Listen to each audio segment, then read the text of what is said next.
Hi, I'm Sheila, and I'm a licensed marriage family therapist. I want to talk about joy.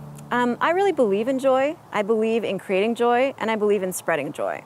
According to the neuroscience, we know that joy is actually a relational term. We do joy together. What it really means is being glad to be together.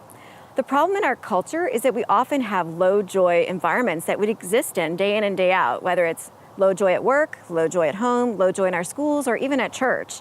We really forget how to be glad to be together because so much chaos and big feelings are being stirred up all the time. So what I'd like to tell you is that there's hope. We can change our brains. We can grow relational brain skills. I like the acronym RARE, rare living, I like it because it sticks and it's sort of a reminder and you can pull it into your memory really quickly. The R stands for remaining relational. What that means is when I'm looking at the person that I'm sort of having conflict with or I'm having a big feeling and I think they've caused it, maybe the lights are off and I forget who they are. And all of a sudden the problem that they're causing me is bigger than who they are to me. So to keep our relational circuits on, the lights have to be on. I have to know this person is my precious daughter, this person is my husband, this person's my best friend, this person's my teacher. And as long as I can keep who they are to me bigger than the problem they're causing me, then we can solve problems together. So the A stands for act like yourself.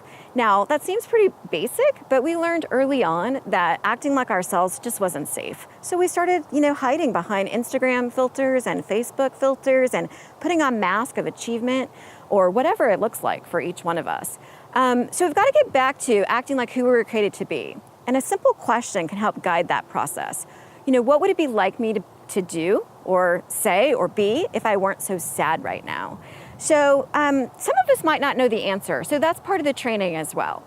So if I weren't so sad right now, I would get up, I would get up and I would have some coffee and I might read a book or I might go for a walk or I might call my friend.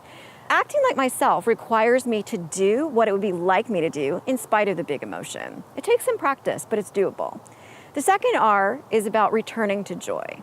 Returning to joy just simply means returning to being glad to be with the people around you.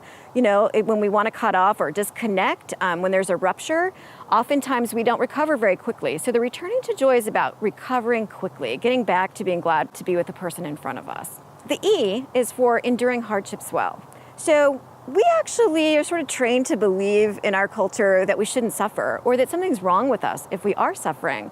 Because we hide it so often, we do those Facebook filters and it looks like our lives are perfect, but the truth is none of us escapes hardship. But it's important to learn to suffer well, to endure hardships well. And that requires us to practice the first three skills: remaining relational, acting like our true selves, and being able to return to joy. These three skills actually enable the fourth one, enduring suffering well. We can add to that practicing appreciation and gratitude. Those are also very solid reinforcements of enduring suffering well. So the thing about joy is that it's contagious. We can spread it. So we can learn to live these rare lives and teach other people to do it. And we can spread it to, our homes and our churches, all those places where there's low joy. We can bring joy into that space. And I think we would all benefit from that. So if that sounds intriguing to you, give me a call. I'd love to give you a free 15-minute phone consultation. Let's talk about how joy is contagious, how we can build it inside ourselves and in relationship to others, and how we can spread it.